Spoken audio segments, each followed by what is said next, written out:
Assalamualaikum warahmatullah.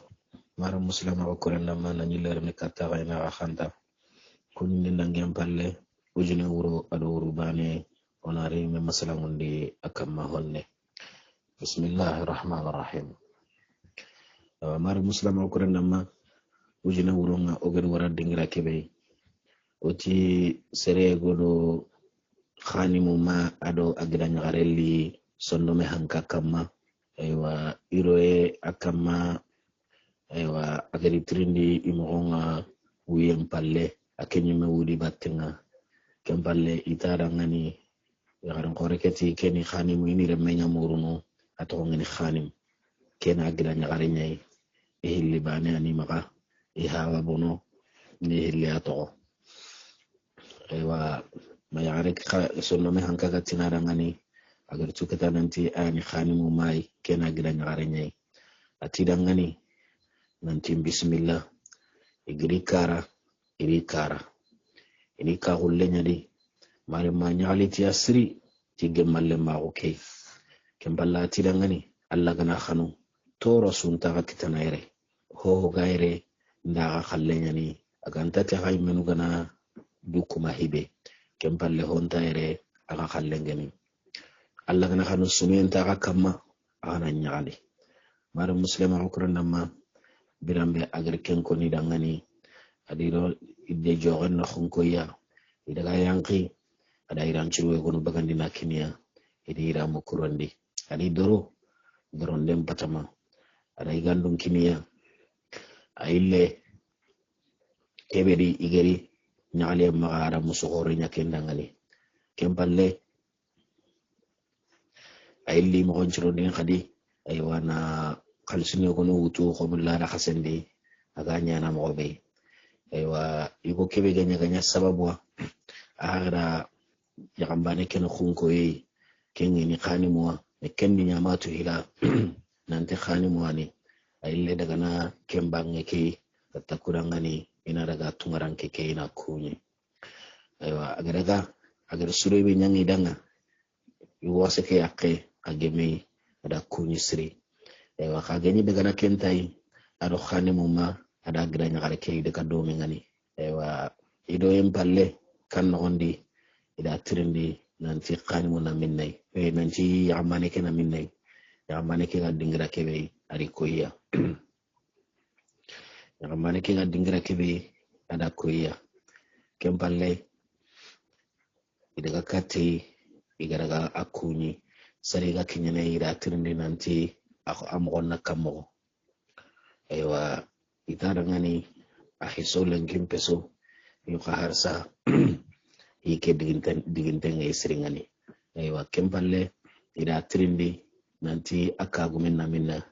ada koy nanti kagume ke tawayankini aywa idaga tawo khani mukamma ke aga dingira ke be taga karanga aywa yagare ke wakamana amoso aywa yagare ke wakamana amoso hay kun nan to hay meke moso no kom sere masa ante anga hinnene anga inte ke moso no ken nya khuma hammenge maremme iga ken modi ido masala mu ku game ken balla kilul le diwa aklen chaage kate honne tampe ke ga bugadi aywa atronga saake ke digan kannendi saake ke digan kanne ke ada simman bi imay aywa yare ke se monu kengeni sondo me hankai asimme diga mu ko diga monu ko ga kamanan ci hada ngani al halan ko bedudi ma akle nga kinne nanti ke wani ni ke gani sondo me dum gay awsanti memul na mutu kenni ke nga kamana inte ke moso awatini ke wandere me kundu tampi kanya na kamo tampi ro hotanan takarai asengan ladanga agar misagi mogondi kanum gari me mutu kamundi agada ngiri awsantati ati sondo me dunke yani kebe sondo me dunke khare atin kana ati nyani ati tintinga tallan tintinga man nasa atanya ne khanimo atadanga na tinyani ewa ati Allah sababundi Allah do ko humami Allah do koyme atamma hayke amma hayke adangira nyare anga senne himbe isuko man tan santari nan quri hakamma ikhari wiyen qariye nyagaliyen qariye yoro nyagaliyen ngame iro wiyen ngame ganya ga quri hakamma hille gerunga saqen bugi imogondi bimana nyagali khore ngira kita kagar lemme ke ngira gala hala ke bedi saqen kusanta khenu kempalle da saqa ke grindi kusondo beddum ke kusanta ti ati tige ngalla danga alla ke begedi nke danke ado andamma dangina nyagare agada su koy me jomudo khairidi kempalle agara su gilli atago saqa ke ila heranya ke ngasere doa ho hori wita ka karang gida nyagare ngati karabane nga khan sonno me dunki wati karabane nga gida nyagare ngati karabane nga saqa ngati karabane nga sonno me dunki wa jomme na ho kamana susa ke atina danga ni tata tige ngalla danga ke watina danga ni somane tige ngalla danga Allah gada koyme ke watina danga ni nyonki lumu tige ngalla danga Allah ke begado koyme khadi kempalle yaren tawad sonno me dunke hinu nganya maobe ada ma on kuna danga ni ata danga ni igeri di batenga idi daga tungani ko kedi daga niro kasunga no kotai bita segundun kota akatsiga simena ngai wasugunu kapita segundun kota dangintenga nga kasobe ikella khenga atrongin kannen dinga sugunu nganja kini na koinanti anke ndaki sure gore nyanga danga bawre anyan dinke kisibaka kallenga andin kisibaka kallenga nan kipinga minga tallan ketono yo akem musumanya ka Kenya hohoi mana sorongara nan ke muru iganan kira inankeri iki habe ga gane gari ro kasunga nani anda suru ina nyangidanga idan musoti idan tugati buhobringa agara kemmu ba din bagandi kasoke aden kari adin trindi nanti al halan ni menia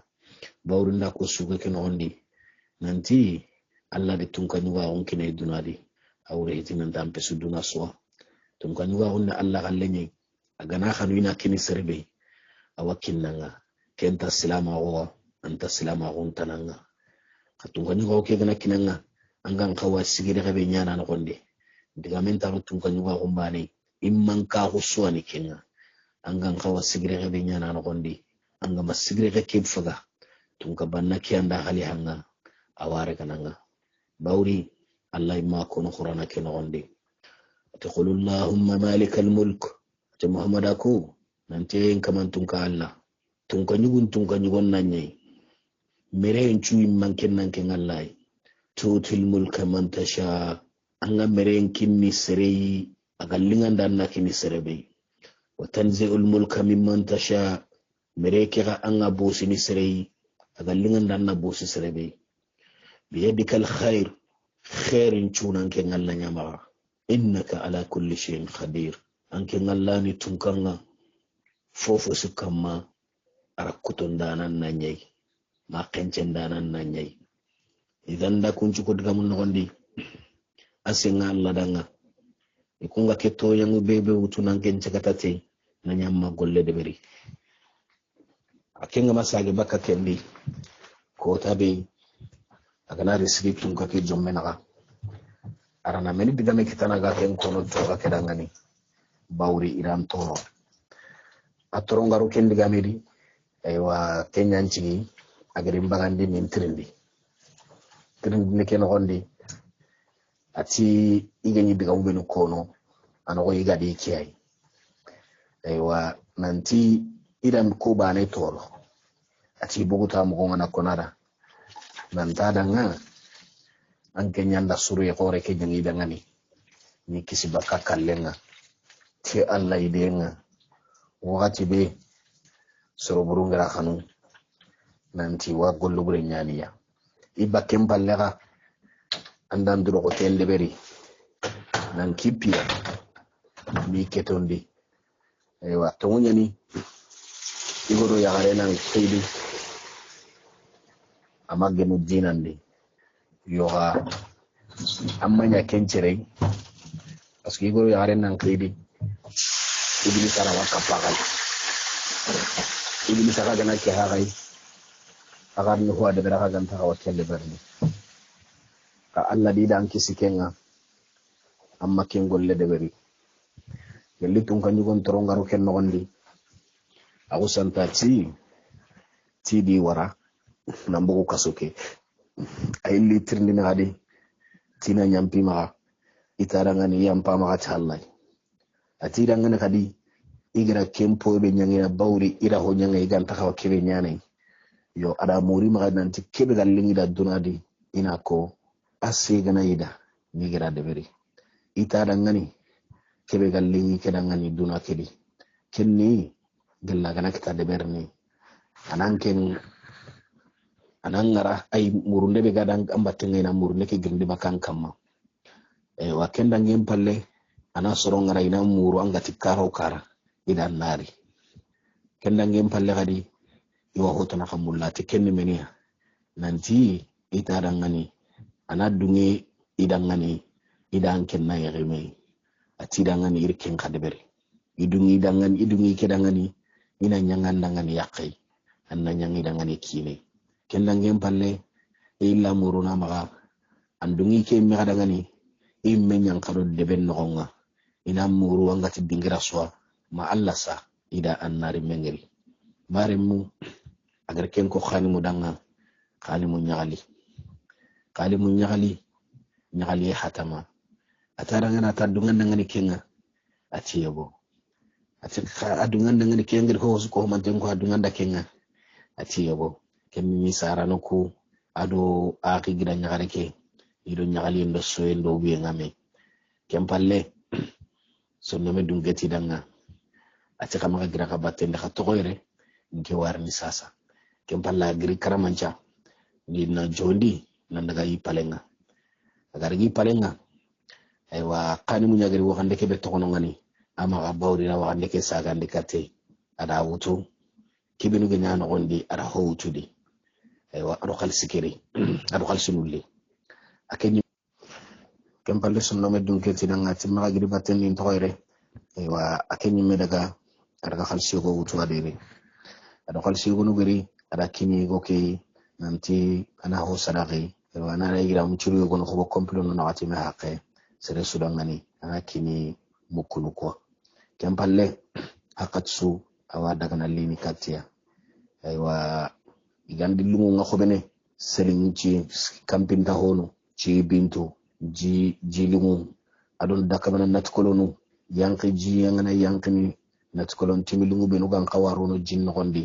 ida hoga be ko bokundi yanki na nyige ida bito sekimenya wakengal haladi makube no gani trene saare kero lemme ke bawri safari ke tampi killendi irigian kita khani mo khabe gani ga wa aga sagi ka tatti mo ngari gian kita bawdu sonno me dunge kenya haminya siri sa gon pamindo ari yare ke haminyi o ka sonno me dunge haminya siri parce que amenya gatu ni da hobuda nya sa ay kitaba magal hala kebede kenya hammin cigi aga khuma bawra men ni gene siringani e wara bito sikinya kengal haladi kempalle so do medum ke giri nanti ini dugu yere warini adaga khalifan banginga ati khalifan danga ageri aradu khoso adanga na kunyi kenna ngem palle ata dangani ati silamu ni manke ada tiga ni mosre silamu ni manke ankembe anyi manka hunno ondi anga tolongo ada maremme angana nyaonya angana suron po gabera wankanna ka suron cuko humantel lantanya na dammatte ngai gamulla bawranga nya immanke nga allanta asuko humantel lungun de berni koma anganta asuka lungu mbalagun ka de berni ka jaman pankal lungun nya gana de beri kenne khairi nyai anyi manka hunno ondi idan antolongo anyi manka hunno ondi hoto ko illa waseren kitana kasere hoto ko impobre ni kanga nanti ngeni immanke nyai nta dura saga ni kata halle anke minni duna immedi allah innanga aralliti dunadi aralliti na sabunya sara no kuyugunu sara yagare do sara igo sabunga mare manga nyawnya kuncara yagare kuncara igo iwan kamma allah honnan jirago aranke nya immanke nga awre hitinan tan nan besu de benchua kali hanyani allah kinnanga kali hakika nasro awasro namaga bawda ngana so tungkanya ni anan kanwello soro ko sondo mendi e wa gollu nga daga na nyaga daga mo ya gan kawa daga na mo be yo ha gelanga na bonwa an soro ko kanu ke habaki sondo mendi anta iya kama ni harni hino on diberi aga nyana sababu anga gilli bakkano te Allah idenga gelle kenyi me kaga mambaga tunka banalla jangiro ngallanga ngabakkano ngani gelle kenyi me kaga mambaga rawan kerni anna bukuno ngani seretana nari kebe gan kawa golle ngotu haramare mangana ni place be an cigira ka ke diberi an gama diberi an bakkano seretana lina garna diberi izan an ngana nyangana kento annan duro ko te ke diberi bawri haram palle hakoni miya mare muslima ko krendama aratu ganyu ko ke tiga kenyen khalifatul mu'minin kemballa tarangani ati musunangaranda ati mamusu ati Allah dinya ursondo me dunkangiri ama gari ada giranya kare khalifa ngere kemmugo batti bane kebedi anya kala garbasu gillata daga nan tanti meni atandi sonno me dunkangiri atiyebo atama do agiranya ren kari atiyebo isuri nangiri kara mara muslima ko korennama atina minnai iga dingira kebe yara kenko kemballe tunko nyugondi kengene khalifatul rashidin khalifatul mu'minin harun rashid akosan tagri kembateri nanjigi agara sonno me hanka son diga memmugo ati khidmandano ko yogono benuga karanga ati dangani kana hera kutu kandaga khani muga dingira kebe kandaga akhiri khadalli dome aywa atina harengara jafarari ati jafara kibaren bayke aywa kana hera kutu kana daga battenga khadari aywa jafara megri nan kande sorun kane kasari ga daga na nyagali bura ko dangani o mi solon ko ngakono angana ti sere nyagali tendanga tana imbem pute lagam panke ngama kersu ala anjinga kerni sere nyagali te anda imben kine nan dana hote ala anjike gama kersu ala gam panke nga kerni nyagali yamma sondo medum gira kille de pengutu awrunte awrugi biri magarni iro ikammanu ngani akenda jafara no sama bawri kunga buguti kille gillebe aywa agaro sondo medum ka gari kamma ati khani mudanga ati khanyali bawri ni ba gari tun kan yugo bangene aywa ada jafara do sore gon wara nan tillingu agge bagay aywa khandaga yo ha ngakebe ko nan ngani aga gana daga an gana rubatte berita anna du khosada nga ila ku nyinde ko masuga de berne mo be aywa kenda ngem palle aga ngana diga mu ben kono anna diga mu ku jatel laga anya diga ngimun to nyai maga sefeti fonga aga mantrinde kebe an gana jabini anna jabi mo gosre atanna diga meke ham kem palle jafara do golnyang qrimandano ko yogoni kinye ida kinye ro kan no ndi kunyinde itu mukunu na minna itu mukunu ngadoke aywa irokati ayri kunyi nandangem palle aywa iti tunganyo go nyanti illigebe indaga dome ngani mareme isubugu dome ngani idaga dome ni garni kinye khalifa mbangenga igaro khalifa mbangenga kembe ni khalifa kera imman ko chukri ministre no benu ganunga imman ko benu ganunga general no benu ganunga komanda no benu ganunga kuralle mu benu gatintendi iho gabera menyi ado de benchoro horu isura menyi iro empalle khani munu igaro jafara do ima do gira nyare igari iro ikamma ira tunganyugo ke kuni da tunganyugo kuni tunganyugo afaindi kate kempalle akendi imme ke koso adanga honne kempalle ada sugutay go bagandi sugutake ona fonne koydi koma agille ngeni siringani ati tunganyugo hore nyananga tunganyu kebe khibare duna karo akhibare ngakinyeno ngani katunganyu ko kenna maga marasa bawri tunganyu ga onni Allah khallenyi ada mare mun nga banyi nyake ya hen kam makhasun tanya na tunganyu goyi serebe ga jamane marana kenta kallana to tunna odi Allah gana hanu nanti wa tunganyu ga gon kimni serebe awakinnanga agana le hay khananti wa bosinanga sore gonu da tunganyu ga ko kita imanya ti moonga idale gari mo ko ba masanku sere gonu khada imman ka ko kuraga irise kolla nyara debere e ga fingal le gari mo ko ba masanku sere kubinu ga golli nyammo ko serenga ikara iri to surun to kubinu ga golli mpoburenga ikara iri to burun to yegoni menano ngani hosurkudi igara lemu benu to halle lemu nun da khairin kita do ihabanu trongon ta khummatenga kubinu ga gari toran debere kunyugono khare munda toran kita na sababu ito nyungunden sababu ndangani bawri tambo angana tambo utu dalla tambo ketuene kanken ni tunganyugo nyei andan duno ko tende beri hisire abetini hisire mare mo khomi ma aga suguta de ke suguta ke gillenni ona sigino ngani kempalle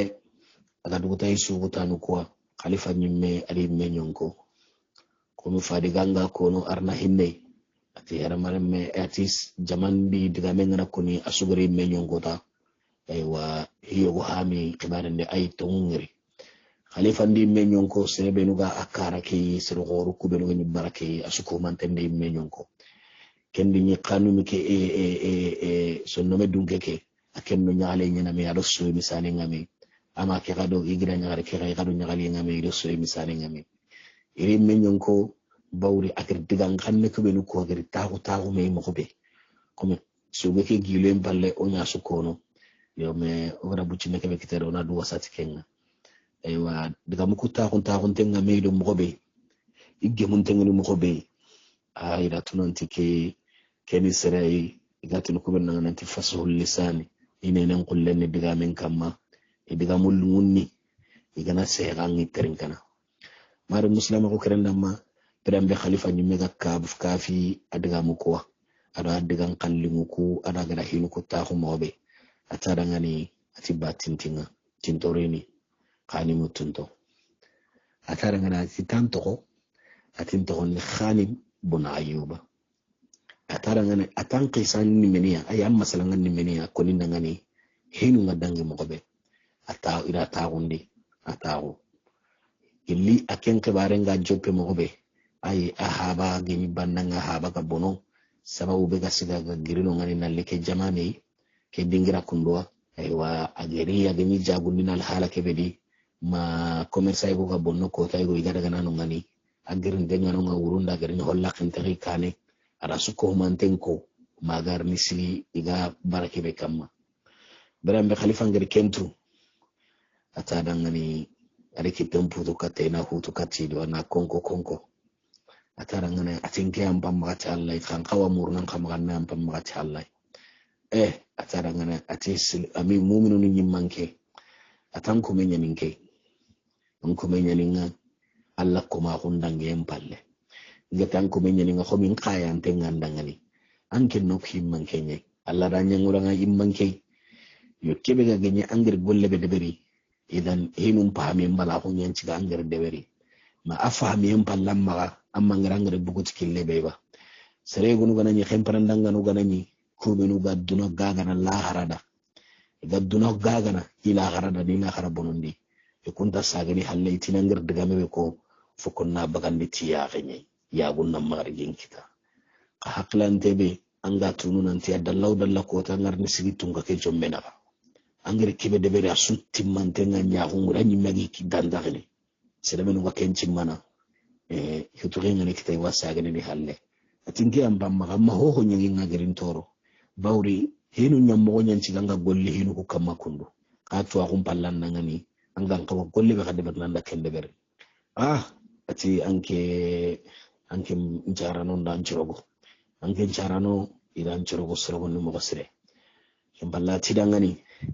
gella gana linga kadangani ko min be zaka haba bono ahaba bono aywa amma dangira nyagare ni meri amma yaqiqa yo sondome dunkebe hayke na dagandanda akana mayari bawra ay melungun khaliqa anna yari ana nyanganda yaqi anna nyangara ngakini amma hayre anna ma qatu agullede na dorellede amma ziti bismillah agemiya khone kega nyali isuko mandam satinto me yame kitulagana yame kitun susa ko ni meni kanyenga sumpun nondi kanyenga sara kundo lemma kunaga kanyenga agunu no menaga kanyenga gajal kapalle mudo menaga yolle mudo menaga masha Allah iso asudo nyali ndo so misani ngami yame kitun susa na atida ngani aka dungen kama ngakakin na yire kabe ka geniga aga geni kabe gidi aga bangenga ngella gama nya kemme isu agama hungu kinga so antan kana kemure bawri ada maremme angana tolongo na hinu nya Allah kallenga Allah gada muru mo be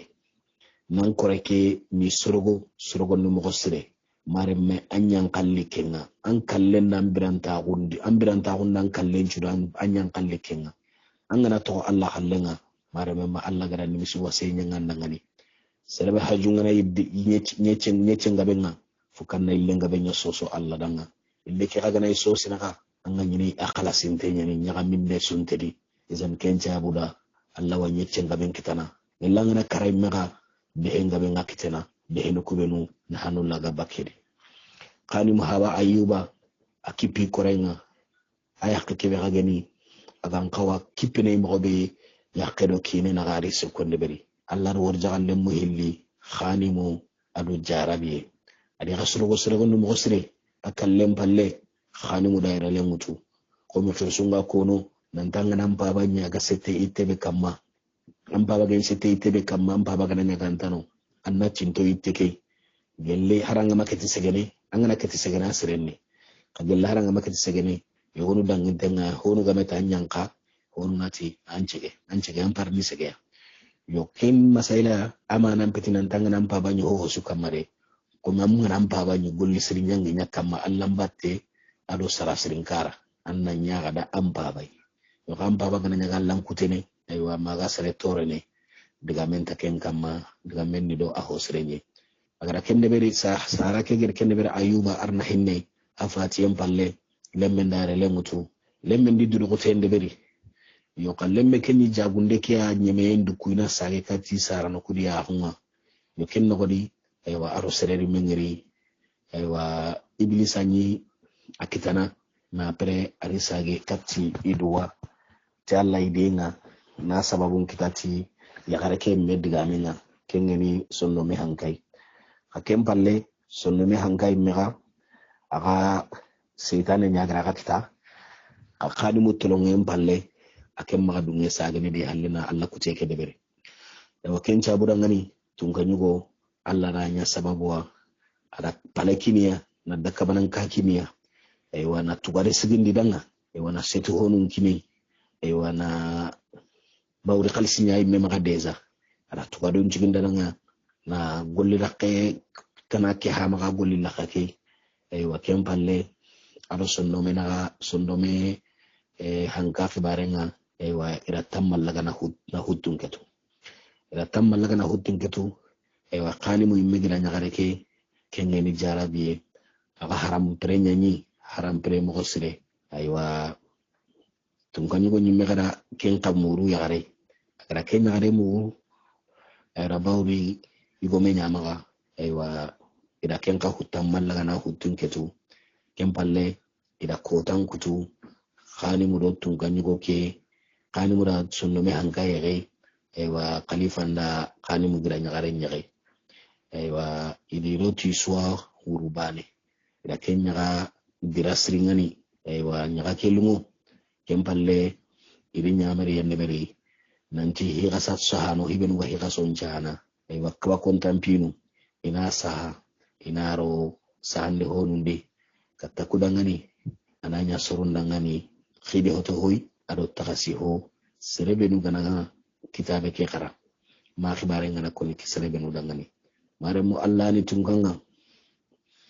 awa wuron dini kiran maga ana kiran karon di wuron maga Allah ni tungkanga awa hosiren bagandini hoburendi khwaraga hoburen ka bagandini hosirendi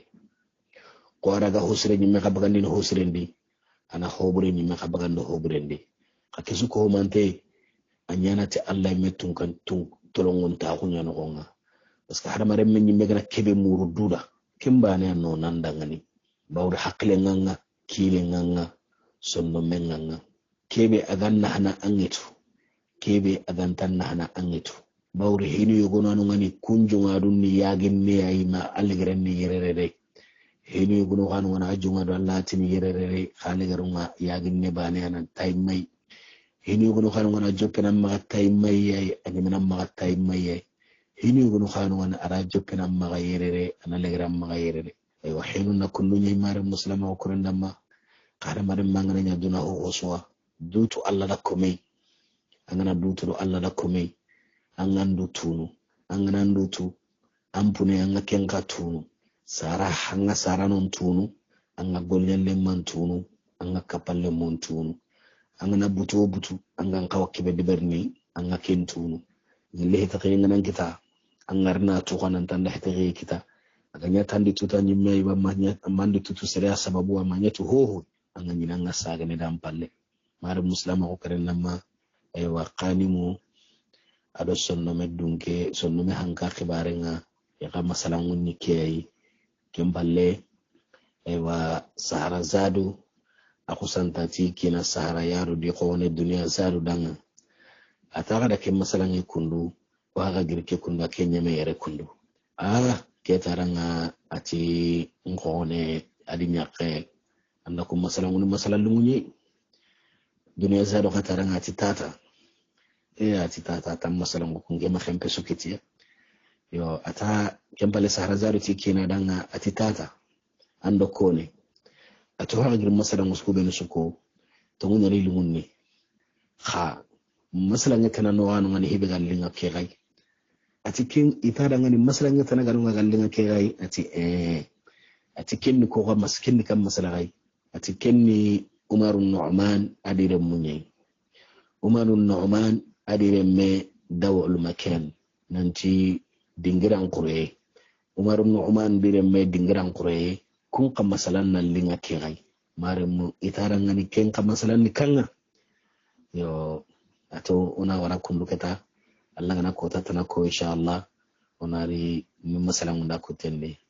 mara muslima ko rendama ujina urun na urbane khisan ona sigere tum kanga na ko tatana onari ho ka ko tembe aro terinke sire assalamu alaikum warahmatullah aywa watikenni tungani goy atogongani Umar Nu'man adi iramum pilli surakan arudawul makan ati ita dangani ken kisakani kanga ati ken tungani go ani Dimasqa kengani Syria me khibari kenya Sado Abdul Malik bin Marwan aganyana khalifa yi nombangenga anya Sado Abdul Malik bin Marwani genyi immanke ngano nga wakati be Islam nu nyimmanke anya Sado Kenya ganyana yugo ke tonni Umar Nu'man yugo keni tunka nyugo ay tunka nyugo khemperandanga na nyane hanka hore nyamaka Allah hinni ar hanka ke kine a hanka ke khore nchababu ndangani aywa ira banginga ara kunchu mara kunchu ni amere nondi ay tunkanyu ngano ngani ira bango ko akengani aywa kisra tunkanyu ado kaisara tunkanyu kengani romeno nyimmankenga bawri awakatinga israbe gana nyimmanka ondis ira bangi ke kengani sasa ira mekenga kata ton faris may gonnati persino afransen khanne yo khasrebe gana nyimmanka ondi yiti kenira nga kisra kubenuga atoko immanka ondi romu bangien kai inati kunna ngani kaisara ay français ni latin kebera ngani Caesar izan awakati nga kunyi manko sunyi akemere ndoni bawri hanka khore nyedi kusuko homanten kama yo ikungi manka hukedi nonga me irawanyi mina gai mo atun kanyi wa uke ado aime sagoye ado ajaman gebe maga aran ko gabe mara ano khunu kuyegonu komo wagira komo be wa ira bangu kuran gondi romu bangu kuran gondi kengeni sasa italim bangu kwa wa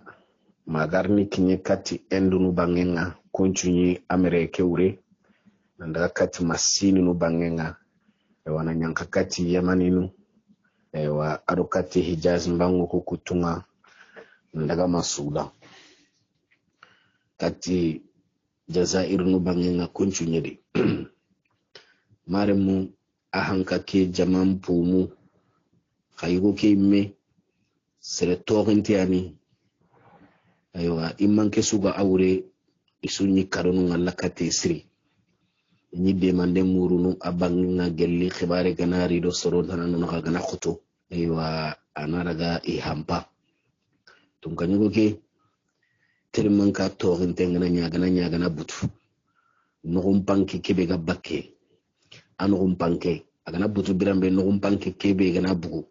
ara ken nugum panke telmanka atti ngeni bigetiti anugum panke ti imbenya ni bakka agana butu aywa igo ki yagaru nagati nyamaga horo yagaru nagati kunyamaga yara kumporo yagaru nagati kusubana mbe iho o majidi agantati bane kenda lenyu go bane kitada ara lenyu go ke tora nanti surakan arken tora surakani qora magano aywa ara surakanu kharangundi na tongo gajanya mogonunchwa gajanya nyamo ngani hogabetuki anyi hogabetukendi epi surakanu khanya yugusage nyai ari yugusage nyai habe kida khanu yemosre bawri habe kida kilebe kama toriyen kama yugusra gun kama ifamel la nyiranga agar garu ken kille makota habe ngarni wasadanga atilume angal hala kebedan na duroto bawri limo ngane ko daga mo nga ngedaga nanga nya toko yoha angal hala kubinu kama kundanga na kontinu kundu ame wasini ke gana nyiganta branda wondu so anke nya na immankenga paska haramare menga angana nya immankenga aywa hinne nganonga me immanka ko ke na gondi nan kawanya na sara khote nyai kendo hinne ke na kunganta me bonondini de surakanu ke to ke ngal haladi adu gajangu ku kharangunde ngame ma wingar ni kinye tampille sine aw inga kinye tampille sine habe ke gana wara golle su xanne ma agana girdo ke mbattinga wa yaake kitanay ato ke ngal haladi gajangu nganay do karabiya igan kawa daga nasro beno hampa anga nyini surakano anya na ken kurey mankenga kuranyi man ko khoru nganunga awina ga agana daga baraswa awi sigiran de bernonga yo ahaba ke kenil umar ibn umania aywa pale belu ge nyama ga dingira khoru belu ge nyama ga aywa ahoro ya kuna khunun dangem pale nu tamudo hillo ka dinka khoru kubenu tunka nyugo nganyani de aywa ay gono wanu ngani banna khoru gono menu rawa kunyu gono khobono aywa mangaba tunka nyugo nya tuinte nyite wakati dangin tende o sasa ni banna ni gono ga sage kundingira menu gono khobono aywa ara kem pale nu kutamido hillo pale bana mbe sugedi ada tanjike kompe sigindi ken nogondi tanjike kuradu kenga pale bana su nogondi tanjike kuradu bawri pale nu kutamido hillo ada ken jatel laga ko kaso kutamido hillo bo tanjike ke kuradu be gana gondi karaga khoto tanjike kuradu ke be gana gondi ada ken jatel laga kaso tanjike mbito ay komo siki ado tandume kuradu kenya na maga pale no kutamiro illa nogondi maremu ari ni tumbare mpakke be ga maga tumbare be ga maga aw tumbare ke hakkenga daga na komo siki ado tandume tumbare kuradu sugeri tumbare wanu ngani kuradu sugeri tumbare wanu agana kinye tumbare be banginga lenki agara daga masala ke banginga agana giri kembangi ngaro kengana qidi heta agana giri kembangi nga masine bimana komoskido tandume bito dangi hallani ana illerni katken kamanga bawri komoskido tandume tumbare ana maka ahore garu kuwanu ngani yoga tumbaru koni ke haqqe aywa ara haqlendi nanti ko tumbaru benugi maka kundi ganari gana lenyugo kitado kusubatenga kenga nyana sababu itun kanyuga hum khadi da sembental lankinne bawru kunchu nyana igu sagunya igu surunya marmu ato kengal halade makotai tumbare go nyamaga atumbare ke kento gonni nanti sofiyatu ke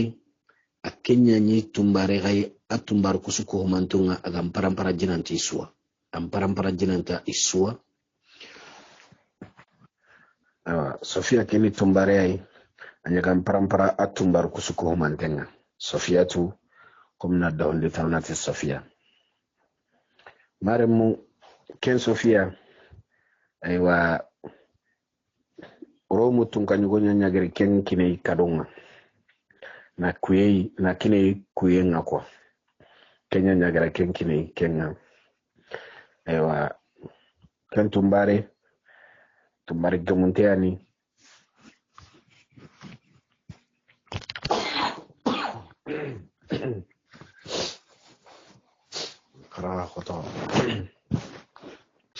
tumbare gamunteani aywa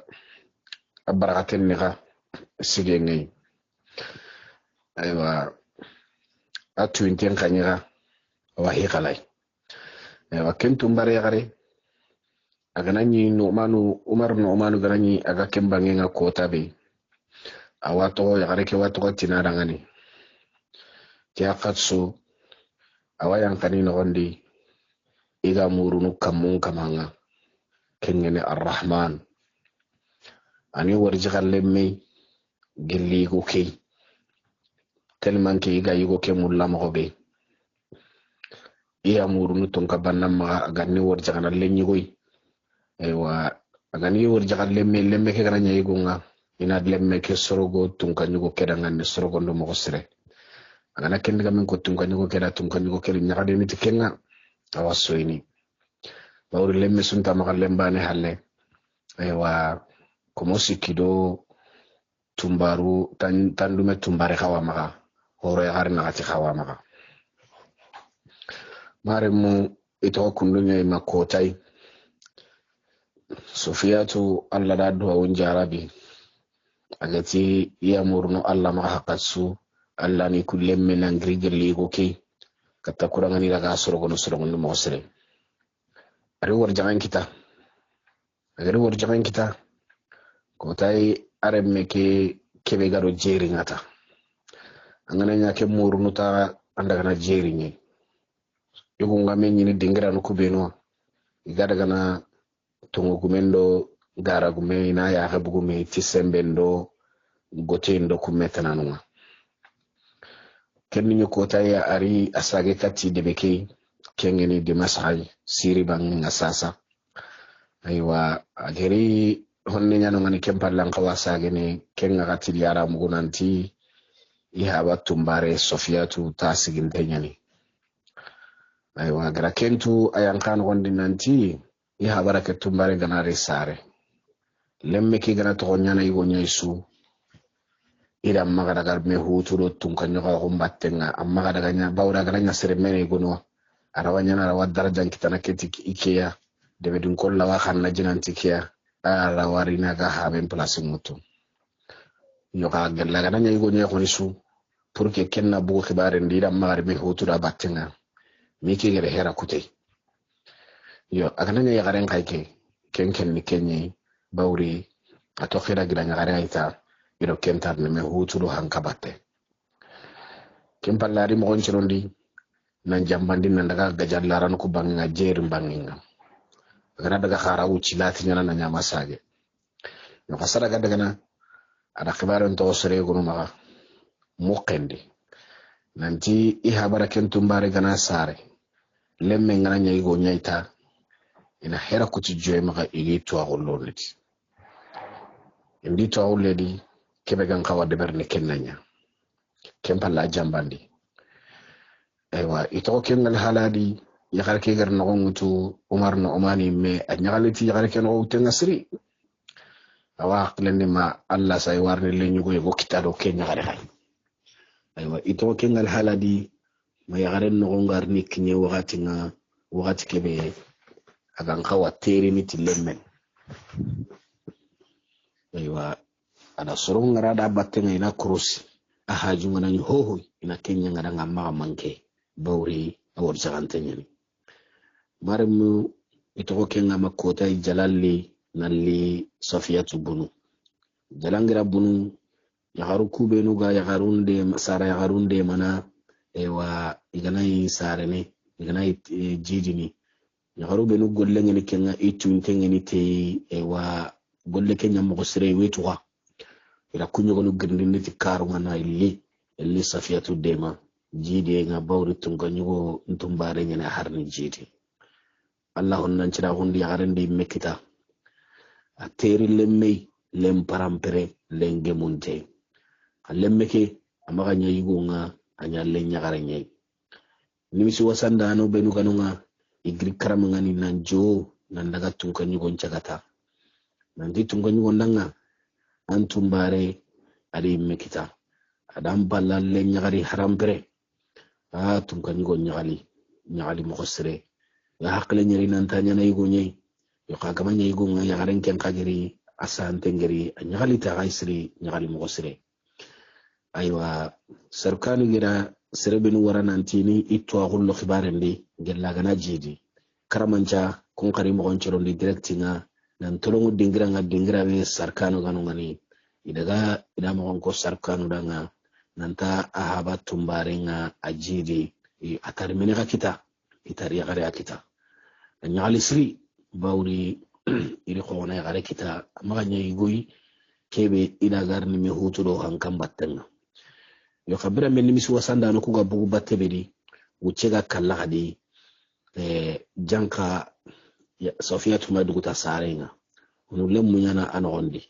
ati yagarnde mandano kudangani komisa sogati ko bendangani ti sazi famunu ati rangani aywa ti njigide paski ya kamana ncika duri nan ci hotara wanu ngani ino gondi bawriga mo be ya kamana ncika duri anga sedne himbe ken ka jalanda bunu ken battedi baranne ngre adu bane ken ga komi gelaga teri ga nyaya harenga bane ta kuru don daga harun kinyande yo wuciga kala illanden kay la bunu bawru hunu lemmunga wakati nuwa arawanyana baragillen taro ni do menaga arawanyana baragillen kagaro ni do menaga yo ikun kallege baram magilo sri aywa jalangira bunu hadi ira de makken jalaga ñu kotono honne ko hille garunga Allah rinno nyangi danga Safiyatu di mekita ateri lemmei lembilandinga ken kanya ko agira nyagare kigge mun tengene mo be aganya lenge mun tenga kengal haladi yo ka kenya yugo nyei akenya yugo nyei ido khibarin kinyen no Umar no Omani nanti aywa fare harake be geri yagare nyanyi me janka maduguta yugo kanya halleri kubenu gari na lekin musnangara kona daga nenta ya gare jidi ti hillandin kai ken kanya yigonga ara musogore nyanga kun kamanu daga ay me garba sugilla adaga sorbenu gara battenga ida gara battenga nya galinte na lokin ka nkura do no kedi agar lemme ken ngari lemmu ko ngari anya gali siri nya gali mo sire aywa tumbaru benu ganu nga gol nyanga no benu gi maganu nga ida dimuntimi na nya gali ida luke ngami maremu atumbaru kutukubenu ganunga komo kusikido tankregendo kobunga isuko humanten kusa sugu ke tumbare ni Safiyatu kina ya harku imeno isugu adi bawri tunkanyugo ndal lembane akita Kenya ya ambang kore ngadesa ewa ya haru meni amaga bane be ganari na likem palla lembe kadu be gamga hoatan lanka pakenga ikun kusanta sugu Safiyatu di Safiyatu akemmi kerinka imedu ira dimuntini kempalle iri manchundunde beri habeke ada yagareke tora nanti wakati mpankaran ketiyo ramare mengana tampi anga bakkana daga hankaran ketse kebe debe une kebe ga nyana nga ada gira ngare ke tora kenga un kriya ngare ke tora kenga aywa un kriyo ke ada ken tora nanti dawul makani dingiran qur'e ito kenga hala di aywa ngare ke me ada musokhore ni ngare keda kenga ni safiyatwa na golli ngana khoru mutada ngani ga golli na dangani adire muku hajunga hoho swa ada heranya kunga kinyeni ya magobe wananti ini kilen tore le mun ku batten maremu de bedun konchu bugu nalli tare njagandi katte ke wuci gille dangem palle Allah honnan cira hunde Allah na kulle muhilli igoro yare watun kanyu go benu wagi karo tananwa ila ikadonu liti katia iga tare ni wati hunulo mullenga maremu talking al haladi masino nagati garni timme sino nagati timme ndangem palle kakenga gati su hakatsu ana safiya tirninde nya deberni adire munu kengni umar no umano ana safiya tirninde nya deberni adi iremu maremu sino nagati gatimme aywa ada soro gonu nyameri kubenu ga kippene lemununga aywa iraga lemunu ku korosini mogobe aywa ni jukundi jukumpo mosre yo khare meke soro kanu kebe ga jerim banginga arab meke soro kanu kebe ga jerim banginga ga jallaranu kwa akentu agunteli nanti jankal lemukun hununye parce que gelle hare ke ga igari mugu banata nanti agare nyamita kempar har ku ga daga ikum maganya sagane ikunti tonu ngani le kunda ya gare kyari le ngare kyari mugu bane keri ikum palle ya ke awa ken ngani nanti gira ngari bane ani maga awaga sino nakatiya janka ko wona igon kawa maganunga ken kaga sino kuno katiya yoka atu aguntedi aywa iwa ken al haladi ko taygui a garde cornu kubenuga umar no umanu ke garde ko aga korosimi gatini garde reproche nuko le garde reproche nu garde kubenu tinton tonge korosindano kubenu tinton tonge seri kenyo gori katte agaro ada kunyi ti doronde gan kawa igi soron kunyi ni to kunyi ni mo no kubeno kempalle atada ngana tanya kammo ati iri haranna wa kinyande ati kenni menia ati tunganyugo kebe gidunga tunganyugo kebe angana se hedingira so ante hanninga terinkere atanto agunna ledi nanti aywa faru yugo hay sellanga iga giri Italy bangenga kengene Romo iga giri no ngani ya mulla na lonkama bawri faran na goyego yimaga iga kinyandi nanga ataye indaga konida nantillo agara konida nantillo iga robrambe iga giri ida kunyi no mo be gan kawa kunyi nete kempalle atida ngani khala halan nakamo aga gira hakara na lire mini sababuni mini khibare na kama itada ngani tunganyugo sage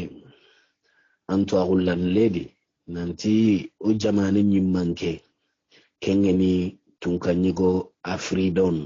afridon kenya geni grekinu nyimmanke nga ayunani nu nyimmanke ado wanasara nu nkura nyimmanke ay meta guntenga Constantinia ayando khaynanteno la konanda nanti ke wakati wa iwaga jankoro na koti gajangi kira agiru serebe naka kenni tunkanyugo yugo hani khemprandangene nyi kengeni aywa kaisara tunkanyugo nga kengeni faris bangenga sasa igatri non nangani ira aywa khibare keni da anaka ira tunkanyugo gajankoro wida naka bati gajangi kira sababu ngeni kebe khayfaru ko hakikono tunganyugo umaron no omanu dal naketa nanti kun tunganyugo kef afridon kenya hagri khay nanti lidga mekeko nanti gajangi ngido irane non naga aywa gajangi sababu nga grido kebe gay aywa nanti arabu no tunganyugo yogonu aywa wakati be silamu ngare jamanga be rakengu ni silama hungaro no ngani garga silama hun kenyandi gare no jamanu kunde bura kungunyi epe awakati nga aywa tida hoyo go kita ay iga yukunu kubenu yukunu igi marana na burungeniya kan ngidi khalsugullu ngidi gaja yukunu ngidi aro kummetananu igi nyingani yukunu bulunu dingirani yukunu hon gannin ko nginya debe al hala no benudi wa nanti ibugu kinyu gono akamma me ga bugu kinyu gono benu kamma khibare kenyo ke igara tagu mancenja tellaga idi ni ikunde beke ikumbe no hagarde harake ko tunga nyugo kenda ikunde beke ga sahande niti sahande ke tubeno ay gara kencha hande kengani yunani chahande nga itali bango kwa wa kencha handi mene yugo anya kama parce que comme kenga gati isu warantenya na meri orom nudo grekino isu warantenya ni meri donc tunga nyugo keke nyimme afridon aya ni jamane ke sumarna me akenyi menyi Constantinia kengeni greki bangeke wa nanti igera naburku benu kita arabu kutunga nyugo hanano kugere naburku benu kita igera islama gunga kinye jamanu kwa tunna buruni tagumanche yego benu giya ikunde bekia tagumanche sahanden tagumanche ne kengeni latin nchahande ngakwa yunani nchahande ne kenga ay sahandi latin Kenya sahantenya akama parce que grec ni nanti grec nchahande kwa aywa hoyke no gondi yokkuye gonu wa an gondi homoro gante yogonu wa hoyke di yokunu kudi homoro gante ke valeur bege a valeur en khoren ni burburu et puis awagati nga igara yokunu kubaga kitaka yokkuye gonu sanku aywa yokku benu ga sanku bege ni comme sore gonu andi wutu aywa hakke bege ni inda hakke metu yo kayger kubenu kita ikere kubenu kita awa yokunu kudi asa hanten ato homoro ganto sikiwano gondi agago hirigen yelle mo oganati hirigen yelle kende heti komi hirigen ni yelen dingai agana yelu bawri ikun lemmem bakka yelle nyade agana yelu ko selinga yelu no mo be yogunu gatini khabane aywa hoyki baragatu ngago hirigen yelle komi hirigen khabane kedak ara ken khabane da ko selin yelle mo ma ken dinga ni ampu selin yelle ko bawri hirgen ni mani yelle dinga e goy aywa kumpoinu valeur bege a valeur ko en ni siri a wakatinga ima hongri hibida gan kawa yoha hoyke sahande bege ikun yunani chahande nyane kengeni grakin chahande nga yo gunnon chahande gwani gundo nyani de yo kan hangi bege gabgabe nyana kempo e hibiga ko selin yelle kemo yo meitawa gillana hanunga nanti lemme ngana sare iganaro lemine ke khannenga kenya sant kenni ana haygoy ti gana jonga a khannenga mana jonga kunkenga kellemme nyana lenyugo sagane mantora gabe wanu ngani kenta kellemme kitana birambe agari kiten chokonda kama ada tunanti igara kebe ko to unyeleti idan ada kempo yewutu koma ga grakin chahande nyaga kama ada hoyke wutu tunganyu kura hoyke wutu na khay kati afridona ti bawri ya deben chahande na kama ina sagandi kati na nyakadonga bo kempo yake iti aga kite wakati kemeri garaja ata ajatellaga tagemu jatere genda kimya nanti al askandariya al uzma tagemu kenya kienga kengeni zulqaranaini kebe khibarenga aywa qur'ana nogondi nanta gebu ken zulqaranaini kiye mpoyenye bok bawr ken zulqaranaini aywa masalan nganu ngakono mogobe akengri ken nagane yunan bangi kay grek nyani quoi aken ni grek nuye aywa kay kunyi menudi ikunyi merbega togobe ganu ngani kunyi meraga khille kunna khilla nanti philip al askandariyatul uzma aywa kentun kanyugo tanya gelle sunu kharne ni kenya de kempoye iya bimana ikun gelle kun kenya na burun ni kunabru kundwa izan bo khobe kun gani yunani kunga ila kai kati kuntun kanyugo ke afridono wa ila kai kati afridono ke aywa serebe nu dageri kun kamannu aywa ida setu honu kenya ni hurenga bawri ni frase ni hurenga di aywa ira sutu honu mogon churondi na yokunu kura no gondi pour que inara chunchi Yunania Afridoni tunganyo kegere inara kine kadonga aywa soroku benu gada batenga na yokunu ku korosiga yille kadonu tarano ga kapama nanti aganare ana kenkini bawri arabu nu nyani parce que arabu nu ko hagara iyanda ngiri iyanda awarkati kunga iyanda ngiri bawri gir fatu ndeberi iyanda ngiri aywa ida tunanti kengri Yunania ida sagande kati kunga boko telmanke hankanga arabu nu kuda kota ima simananti serewa no ngani serebe ga dungene na kille masakke ndeberi xanne ma gobe nan kenya kille kebe kenyan cigi ima jamaki gobon disiri hure nondi aywa yukunga ndo hure kewa me iwarini ma wucinne inari kinye Qistantaniya kengeni tunkanyigo Afridone ga no khube honne anto inari kinye debenga kille masakka no kusanta bugu na kille nkuti kane jindi igar kille nkuti kane jindi khenia bawri jaman nampungi khenia aywa ira yokunu kusutu igar yokunu kusutu kubenu ga hure ke nondi ira kunchukeri wa kubenu ga kille masakka no kuwa kunchoroni Iran sorokuwa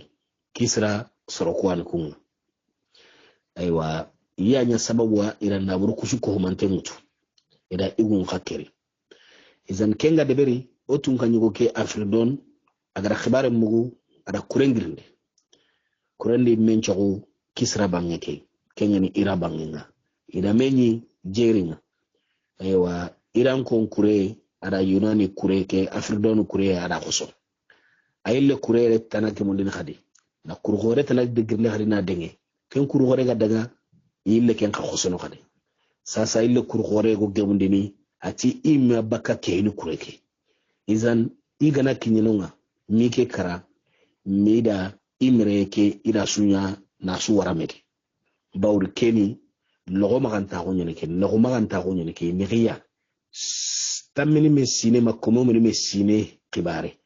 soronda kengri ida wutu nanto kura okwa dan kawa bawro ya khallene imenanda wuti duwa ida riti katwa ana han khore nyini kakunna ille rini na lekhenu mukunu kubenu do kungari ni garni kenkino kwa aka kunnari na lekhenu kunga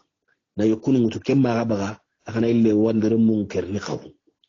idan kedi kitari kya sababunga kaywe tunante arabu nuko khibare nyimme gana buga khalai ikunyi megana buga khibare khalai antake ne ke meni rakay merede mekeni ke devoir ni fukina akoya aywa nanti logomanta hunga nyana serebe kun kamanwano iyo bo agri ma gonchirondi aroku gay nanti olla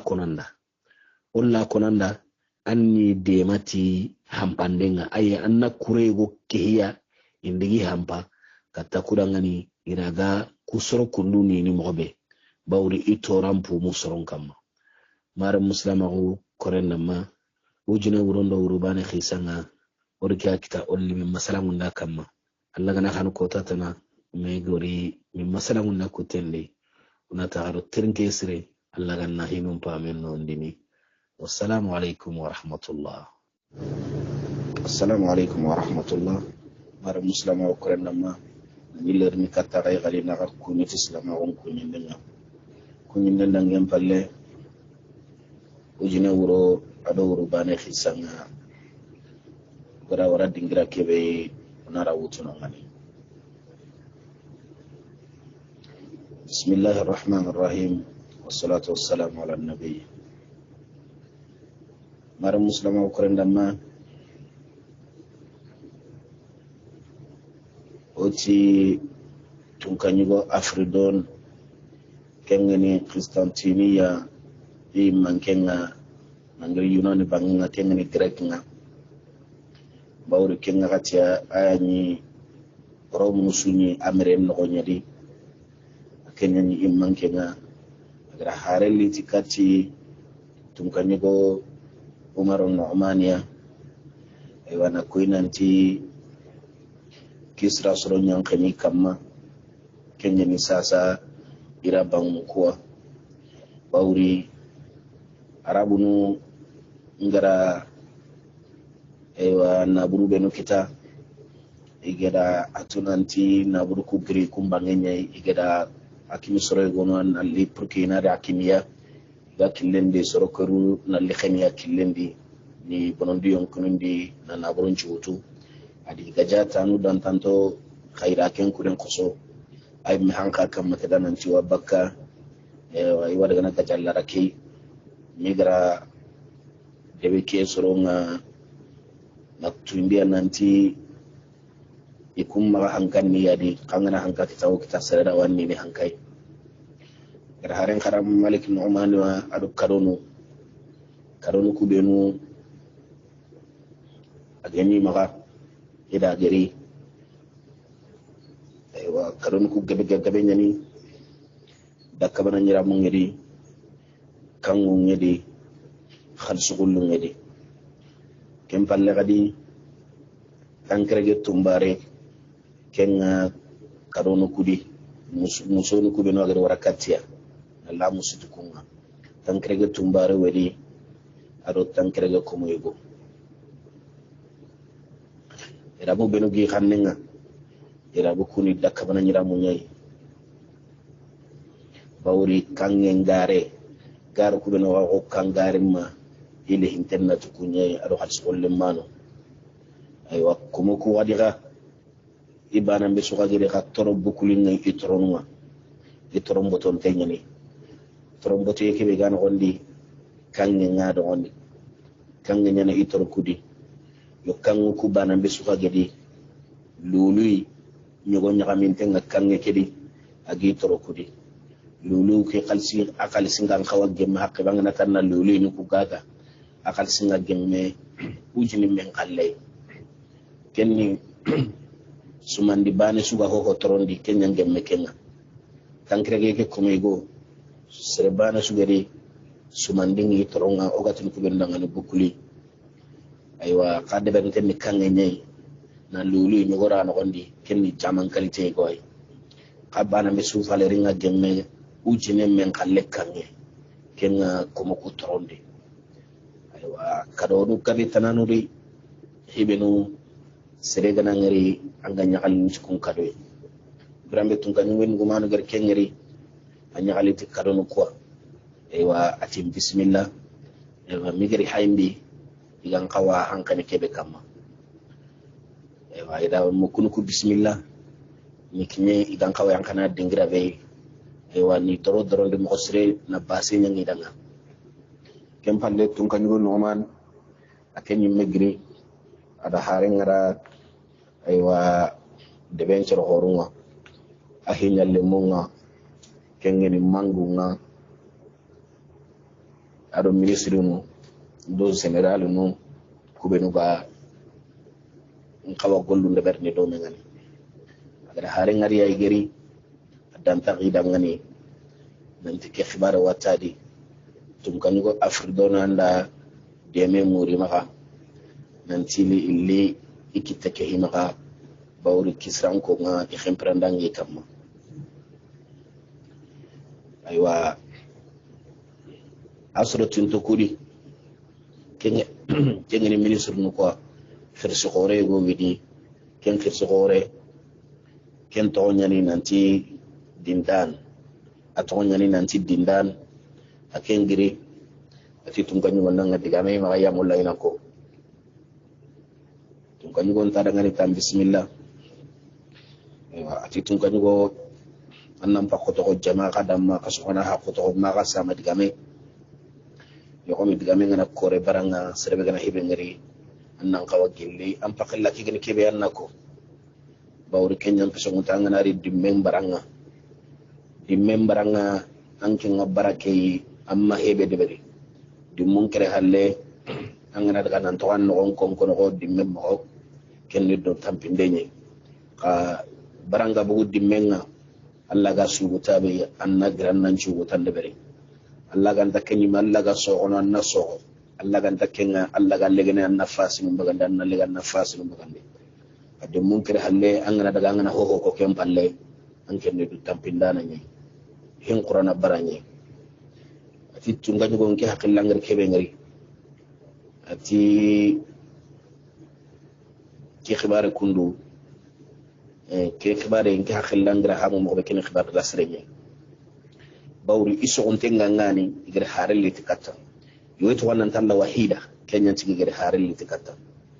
to woni hakhilangra ke be ngiri anna kure go préparer sasa kure ke anna ay manka honkini alle nyigo sharkania o kusu ko mantenga golline amaga kure ke no ayo kusu ada ngani gure dum kay yo nkeda ke ha muhindi bawri haraga manya tinno khotana anna nyati hinu hille ahi yanangeni kanga romo tunganyugo ke kengeni afridona aywa areji kengu tar sakan kamma awato alla wahida ayille kadunu gabe ngalla katanga anda kadunu ku gemanga anga manya ti ho tanai anna nyati kenga him pillandi bawri soroku benu yaga kemperandanga kamma khonnu nyane kun kamanno et puis in takam pene kembane khonnu nyanu debe kusko man tengamma izan angana dagi tono ngani igana daga debe afrdon ke sorokuni igana daga afrdon ku sorokuni